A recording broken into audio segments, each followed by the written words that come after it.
This is the Dover Download Podcast. My name is Christopher Parker, and for the past 25 years, I've had the pleasure of working with, learning from, and talking to a variety of volunteer, staff, and community members. This podcast explores conversations, activities, and a variety of policies and programs which exist here in Dover to improve the community in one way or another.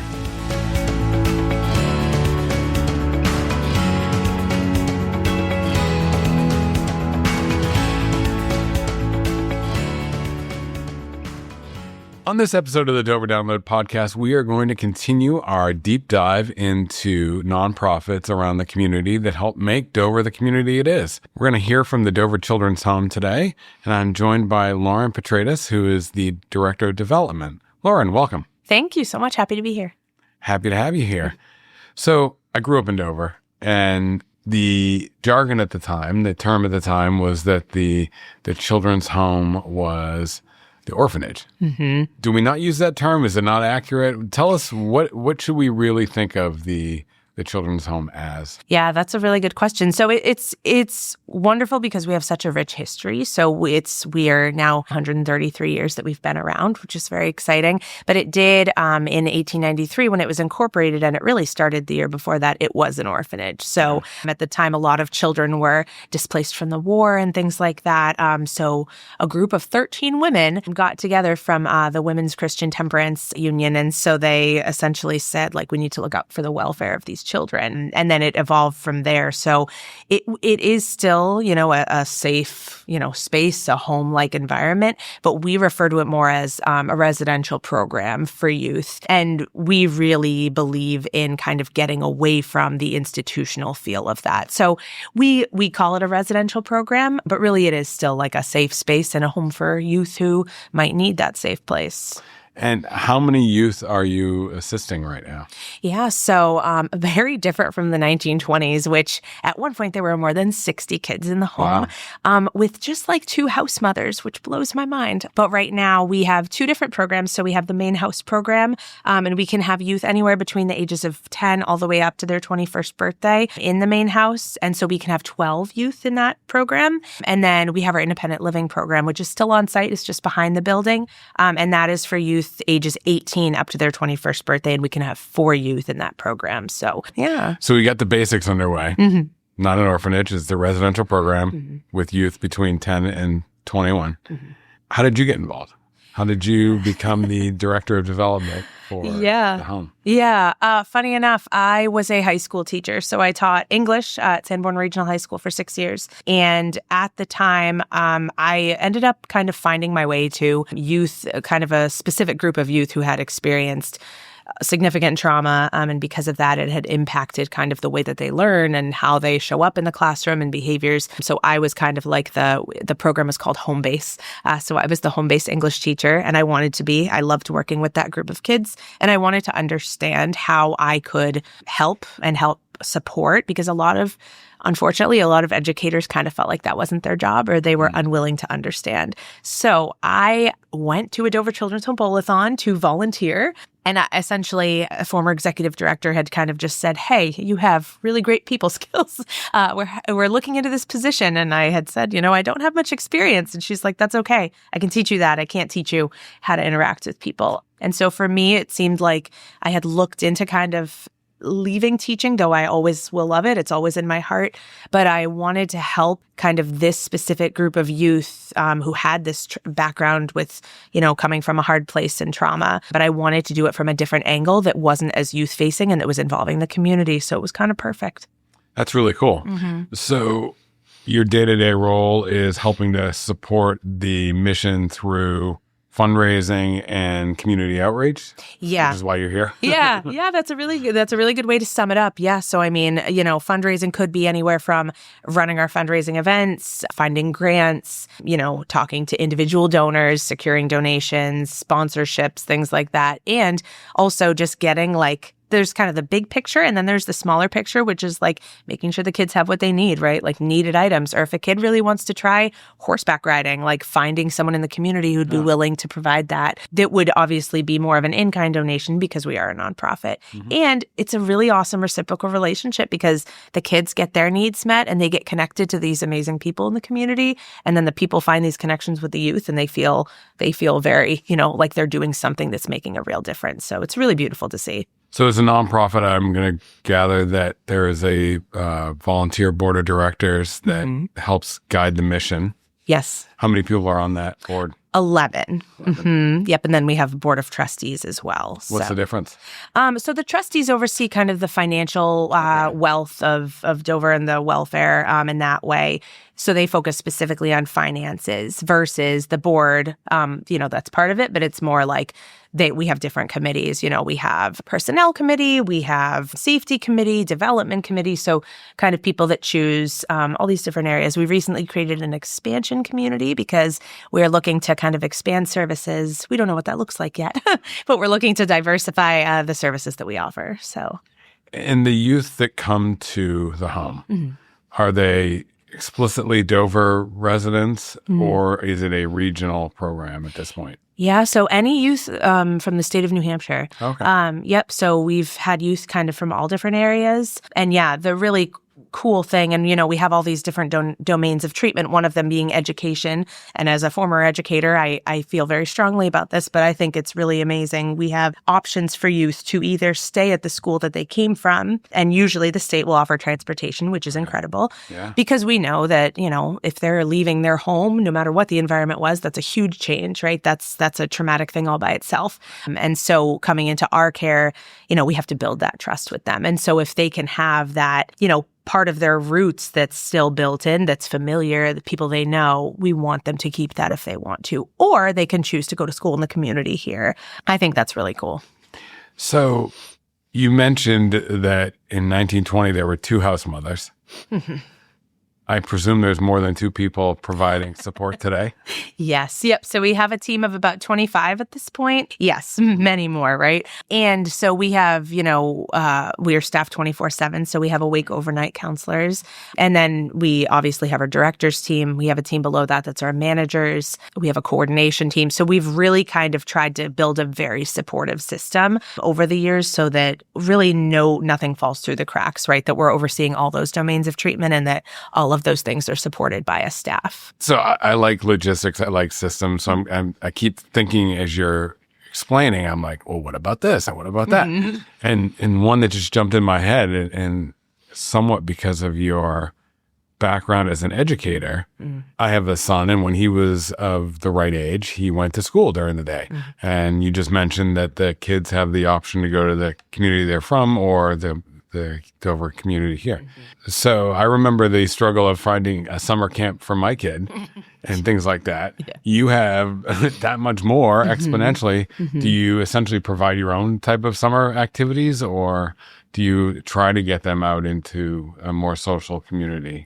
Yeah, so there's different, every kid is different, and something I'm really proud of working at Dover Children's Home is we care a lot about giving youth voice and choice and personalizing the treatment, so to speak, to each youth. And so some youth may want to have the opportunity to go to a more like outside camp-like environment. We've had youth do that before. So again, that's where we might ask for an in-kind donation, a discount, something like that to help kind of support the fact that we're a nonprofit and help meet the needs of the youth. But we do typically we have a summer program assistant who essentially just like coordinates all the summer programming. This year, our team and our structure is we're kind of in an interesting place with structure and looking at like switching a few things. And so we're actually not hiring a summer program assistant, but our staff are planning the summer activities. So, they definitely do have a schedule in the summer, a little bit more structure in terms of that, but also, time for fun, time for relaxing, right? And so we have a big trip to the Cape every summer, which is really amazing.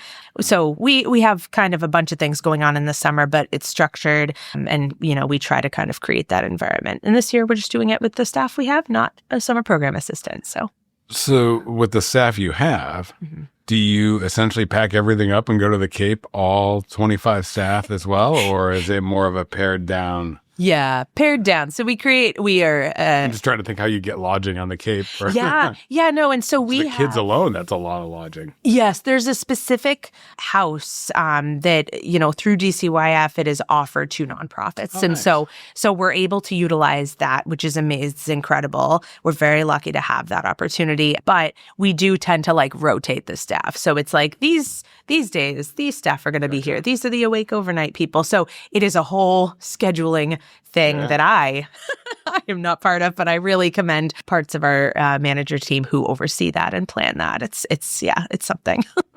So I'm a 10-year-old and I come to live with you. Mm-hmm. What's my day or week like? Yeah, so we've really done a lot of work specifically around new intakes, new residents that come into our program. And again, one of the things we really care about is taking away the institutional feel of our residential treatment. We would love for every residential place to also do that. And we want to kind of lead that. So we are very thoughtful when a kid comes into our care. We just had a meeting yesterday about a youth that is coming into our care. And so we learn all about them. We learn about what they like, what they're interested in. We make a game plan as a team for how we each, as our own groups, are going to welcome this youth in, what we're going to do to support. Because we know how intimidating that is to come into a new space and not know anyone. And this is, where you're going to be living. So that's a big deal.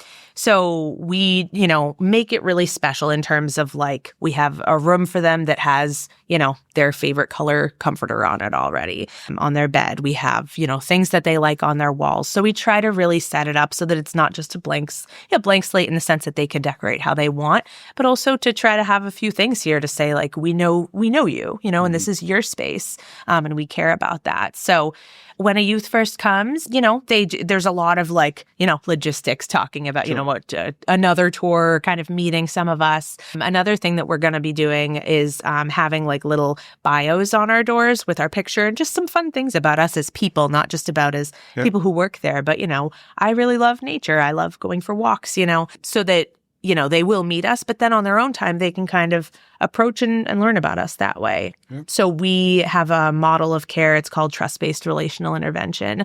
It's lengthy, but it's really all summed up in trust is at the core of everything with the youth we serve, and relationship building is. So we do all that we can to kind of create those relationships right on and making connections with the youth and, knowing that we're individuals and they're an individual and we care. So do older kids, big brother or big sister, or younger kids, is that part of does that socially happen or is that part of the model? Yeah. So it's interesting too, when you brought up 10-year-olds. So since I've been there for 7 years, we've never had a 10-year-old. Okay. I think the youngest was 12. Currently, we're in a really interesting position where we have all older kids. So one thing that we try not to do, if we have all older kids, it's really hard to take in a younger kid, right? It's a kind of a weird, we don't have a way of kind of dividing the house that way, but we also wouldn't be opposed to it. We would just be really thoughtful about it. One thing we do have is we have a really amazing volunteer program, but we have a really great mentorship program. So we have people in the community who, are mentors that are kind of matched with our kids, and people we're thoughtful about there's this new kid, they like these things. Who's one of our mentors who's gone through the training, who might, like these things too, and they could connect on that. So we have each of our youth right now has a mentor, and we always try to make it that way. I'm not ready to transition to what people listening could do to support, but I got to come back because I'm assuming that the mentorship program is one of those. It is, yeah. But again, thinking of the unique nature of the agency, I got to think that as a provider, there's a real struggle between I'm not a parent, but I have to parent. Yes. I'm not the law. But I got to remind them that, you're not 18, you're not doing X, Y, and Z, or you're not 21, you're not doing X, Y, and just like a regular parent. Yes. But you've also got this sort of stigma because the kids, I presume, they're not necessarily the most willing participants when they get there. I would think that to work in your agency, you have wonderful people that are able to really balance that push-pull of emotion and logic and have to be grounded in what the mission is and what the intended support network is.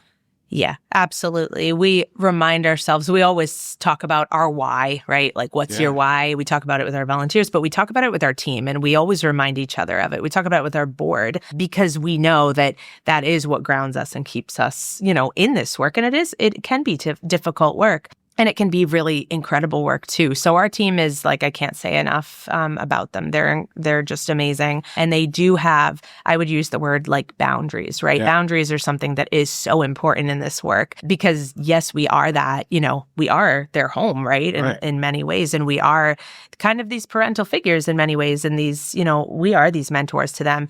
And also knowing that, yes, and there's this person for this. So part of our domains of treatment is family and community. And so we do have a family support coordinator who does work with families if the families are still involved with the youth in our care, or an aunt or uncle, whoever the guardian is, right? If they do have a guardian that's not the state. So we do have, meetings and things like that with the youth, with them to kind of, make sure that that is differentiated. And in the same breath, we also have meetings with, their workers and things like that. So we're constantly in communication with all of their, people. And so they see that distinction. And yes, it can be a hard thing to balance. And so again, the team is incredible, and they do a really good job of enforcing those boundaries and also letting the kids know that it is for a reason. It is out of care, right? And that we are all here to support them in a way that is helpful and healthy. So, what is the average stay? Yeah, that is a tricky one. So I would say from the last couple of years, 2 years. Okay. Sometimes youth come into our care, and if it is a juvenile justice situation, it's a 6-month period, that can happen sometimes. And then their goal is to reunify with their family. And so they do. And that's wonderful. Good. For some youth in our care, they don't necessarily have a family to go back to. Some youth, their goal is to go into a foster home. And so we've had that happen before. Some youth, though, they just want to develop all of the skills they can and, kind of work their way through so that they are prepared to go live on their own. So we've had youth start in the main house and transition over to Pilot, which is our independent living program. And while they're there, they hold down a job, they pay rent. We give that money back to them when they leave to show them, this is what you've saved. And they know that, but a lot of them will use it as, first month's rent for a new apartment or to buy a car. So some youth have been in our care for 5 years. And, we're really glad that we can be that place for them. We want it to be, and they have a whole Renew program. It's essentially future mapping, visual mapping that they go through with the team to say, this is my goal. This is where I want to see myself. And we respect that, and we do what we can to support that. So great. Yeah. 2 last things I want to talk about as we wind down. The first is, you mentioned there's been a really interesting evolution over the past 130 years. Yeah. Not predicting out 130 years, but over the next 5 to 10 years, what are some of the things that the home is looking to continue to evolve its mission or its level of care for? Yeah, absolutely. So one of the things that we are seeing is a need for, and again, we know that, to be sustainable, we have to shift, right? We have to change. And so we always want to be Dover Children's Home, and it just might look a little different. And we want to continue to offer the services we do. And in addition to that, we've thrown out ideas. We've talked about, could we become a higher level of care? So we're a level 1 and 2. Our independent living program is a level 1. Our main house is level 2. And so there are 5 levels in New Hampshire, 5 being the most intensive, which is more like a locked unit, right? So we're kind of on the other end of the spectrum. But if we became could we become a higher level of care? Could there be a school on site, right? Could there be housing for, young people who are maybe 21 to 26, because we've seen a real need for housing for young people, especially, where rent is very high for anyone, never mind youth that might come from our care, right? So we've looked at potentially, independent living needs for older young people. And that's kind of where we're looking, but we're not sure. And so we'll kind of see what happens with the expansion committee, but that's definitely a need that we're seeing. And skills, vocational skills or, some kind of job training program has also crossed our minds. We help youth get involved with, jobs and things like that. We teach those skills. We just don't have like an on-site program. Yep. So could we create one with the community? Could we, sky's the limit. It's exciting to think about what we could do. And we're kind of right in the midst of that right now. So we'll see. Good. Yeah. How does the listener get involved? What are some of the ways that a volunteer can volunteer? Yeah, absolutely. So many ways, which I love. So there are always the kind of like in-kind ways. So we have our amazing volunteer program. I can't talk highly enough about that. We have the best people in the community involved at Dover Children's Home. So we have a great volunteer program, and then we have our mentorship program. So that's, requires a little bit more training, but it is that like youth connection. One of our mentors just told me yesterday, that he's been golfing with one of our youth. They've had meals together, like the kid in our care will like carry his clubs for him and things like that. So it's a really nice, we've had mentors like have youth over their homes for the holidays. Like it's a really amazing connection that requires a lot of commitment for sure. And then we have our Amazon wish list where we keep basically all of our needed items from toilet paper and paper towel to, some kind of like sensory thing that a kid was talking about wanting. So all program needs are on the wish list. We also have ways to donate that could be also volunteering. So like we have meal donors, which is really wonderful. We have a meal train page, and basically people can sign up to donate dinner on whatever day they want. All right. Yeah, and it's really great because, people can make dinner on their own or with their family and then bring it over to the kids and know exactly what it's being used for. And the kids get to try new things. It's really great. And then on a different level, we have fundraising events, which are so fun. And they also are pretty much all year round. So we just finished up our bowl-a-thon, which was very successful. We're very happy, and it was a lot of fun, a great day. But then we also have our golf tournament in September, which is a great event. And again, if you're a golfer, it's perfect. And we have a lot of sponsors for that too. So if you're a business who wants to support, sponsoring a fundraising event is huge. And then there's just general donations, which go a long way, yep. Whether individual, whether it's a, more of a corporate donation, it just helps us to continue doing the work that we do and providing this, space and these skills for these youth who are very deserving kids who want to do well and who want to be able to have this bright future. And so, the community can help ensure that by donating. Outside of the fundraising, is the main source of funding the state? Yeah. Yep. State is the main source of funding. And then we raise the rest through our fundraising events Sure. and donations and whatnot. So, yeah. If people want to learn more, website is at what? www.doverchildrenshome.org. And we have everything on there. Cool. So our events are, if we have open positions, if we need certain things, and we also are very active on social media. So folks can follow us on there too. Great. Thank you very much for coming in today and talking to the listener about all the great things that you and the organization are doing. Yeah, thank you so much. Happy to be here. Dover has a wealth of history in its over 400 years of existence. Coming up, Mike Gillis is going to share some of that history with us. Early in the 19th century, when Dover was still a thriving port, the landing was a busy place, bustling with ships and cargo and the comings and goings of commerce and sea captains. With so much activity, both on and off the waters of the Cocheco River, tragedy was not uncommon at the landing. July 14, 1835 was no exception. On that day, the body of 56-year-old Plato Waldron was pulled from the water, where he was presumed to have drowned. Plato Waldron was well known in town, having lived his entire life in Dover. For many years, Plato could be found at the courthouse, then located on Court Street in Dover, where he worked as a janitor. He also served as an undertaker and sexton at First Parish Church. But Plato's time in Dover was also unique. Plato, an African-American, was born in Dover as a slave. For many years, Plato's family, his mother Dinah and his sister Chloe, were the slaves of Thomas Westbrook Waldron. Waldron, one of Dover's wealthiest residents, was the great-grandson of Richard Waldron, one of Dover's legendary town fathers, remembered for the sham battle that forced many local Native Americans into slavery or death, and that led to the massacre of nearly the entire village of Dover by the vengeful Pennacook in 1689. Today, we know much about Thomas Westbrook Waldron and his accomplishments, wealth, and property, which included Plato and Plato's mother and sister. When Thomas Westbrook Waldron died in 1785, he bequeathed Dinah and her children and their future heirs to Thomas's wife forever. Days later, Plato's mother, Dinah Waldron, took her own life, perhaps unable to bear the idea of losing her children to other members of the extended Waldron family. Plato was 6 years old at the time. Although slavery is often associated with the southern United States leading up to the Civil War, slavery did exist in the North, including in New Hampshire and Dover.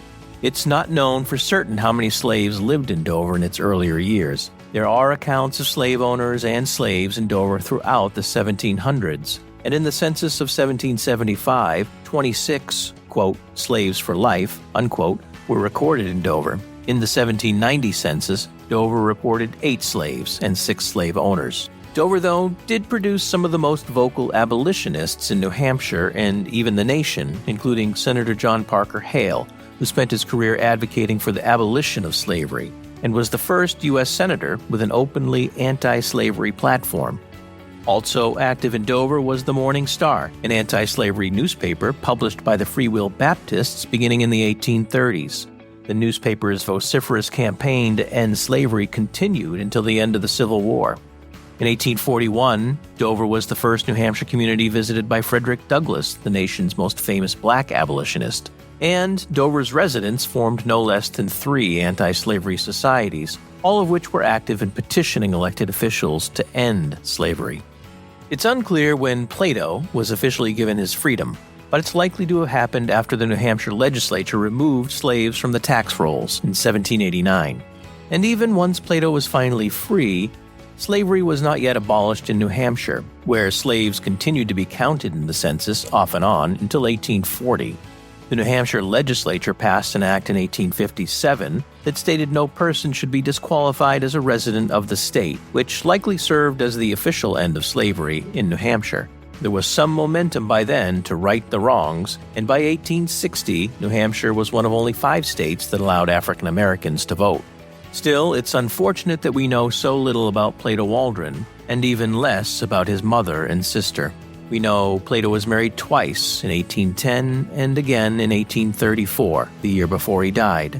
When Plato's body was discovered on that July day in 1835, no one could be sure what happened. Some newspaper accounts speculated that he was simply bathing and drowned, while others said he may have taken his own life after being treated poorly by his second wife. We'll never know, though. As with most of his life, unfortunately, there were no witnesses. Thanks for listening to the Dover Download this week. If you like what you heard, subscribe through your favorite podcast aggregator. And if you have something you want to hear a topic on, let us know. Finally, this is just one of the many ways we share information about the city of Dover. You can subscribe to the Dover Downloads email newsletter every week or other newsletters that we have by going to the City of Dover homepage, www.dover.nh.gov. Have a great week.